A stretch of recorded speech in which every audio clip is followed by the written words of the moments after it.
O'zbekistonda bo'layotgan eng so'nggi hodisalardan xabardor bo'lmoqchi bo'lsangiz, bizni kuzatishda davom eting. Qirg'izistonda sodir bo'lgan zilzila O'zbekistonga sezildi. Assalomu alaykum aziz muxlis. Agarda bizning kanalimizda mehmon bo'lsangiz, bizga obuna bo'lishni unutmang. 19-iyun kuni Toshkent vaqti bilan 18:02 da Qirg'izistonda 2.9 magnitudali zilzila sodir bo'ldi.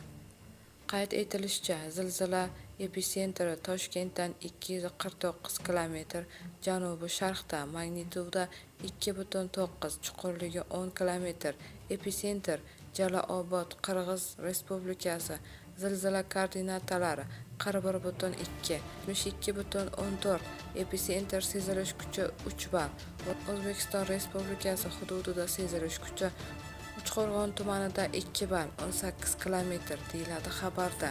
Bu xabarni barcha yaqinlarimizga jo'natib qo'yamiz hamda videomiz ostida bir dona like tugmasini bosishni unutmaymiz.